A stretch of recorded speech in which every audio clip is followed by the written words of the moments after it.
Okay, so you were given a system of equations to solve, and you were asked to use substitution, graphing, and then using a matrix on the TI-84. If you did these correctly, you should have the same answer regardless of the method that you used. So let's take a look at solving this first by graphing. All I did was I went to Desmos, I typed in both of the equations. The advantage to using Desmos is you don't really have to worry about rewriting the equations. You can put those in slope-intercept form or standard form, and it will still graph correctly, whereas if you use the TI-84, you can only use slope-intercept form, as far as I know. Now, there may be a way around it, but traditionally we use slope-intercept form if we use the TI-84. So let's take a look at the graph here and see what the solution is. If I select the point of intersection, I can see that by graphing, the solution to this system is x is equal to 1, y is equal to 2. Now let's solve this using substitution. I've got y is equal to negative 3x plus 5, and on the second line I have 5x minus 4y is equal to negative 3. Well, luckily they've already isolated the y in terms of x. So all I'm going to do is I'm going to rewrite the second equation. That's going to be 5x minus 4y. But in place of y, I'm going to substitute. That's 5x minus 4. Instead of writing y, I'm going to use negative 3x plus 5. Why am I doing that? Because we know that y is equal to negative 3x plus 5. And therefore, I can make that substitution.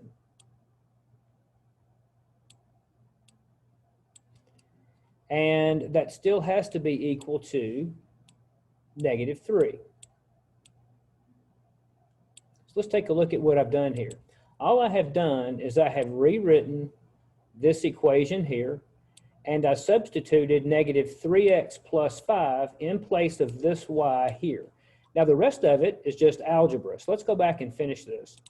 First thing I want to do is clear out these parentheses.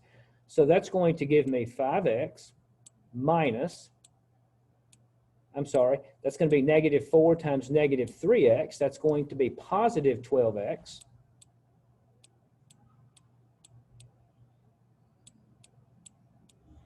Then I have negative 4 times positive 5, that's minus 20,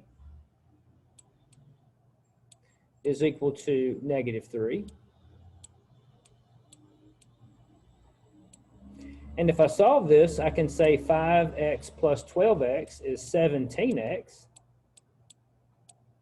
And then if I add 20 to both sides, that gives me 17x is 17, right? Because negative 3 plus 20, right? If I add 20 here, I would have to add 20 on the right side. And negative 3 plus 20 is 17. It's the same as 20 minus 3. And then if I divide both sides by 17, I get x is equal to 1. And notice that when I graphed, I also got x is equal to 1. So how would I get the y value? Well, all I have to do is go back to either one of these equations and make sure I plug in, or substitute rather, 1 for x. So let's do it in the top one. This one looks a lot easier. So negative 3 times 1 is negative 3, plus 5 is positive 2. So I now know that x is 1, y would have to be positive 2. And again, by graphing, we also got y is equal to positive 2. So we graphed, we got the solution to the system, we used substitution, and we got the solution to the system. And now let's take a look and see what happens when we use the TI-84. Well, sure enough, I went into second function matrix. I clarified that this was a 2 by 3 matrix.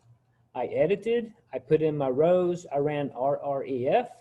And sure enough, if you look at the output, as we've done a couple of times today, as you can see that the x value is 1 and the y value is 2. So again, that verifies that we are correct. We've done the same problem now three different ways.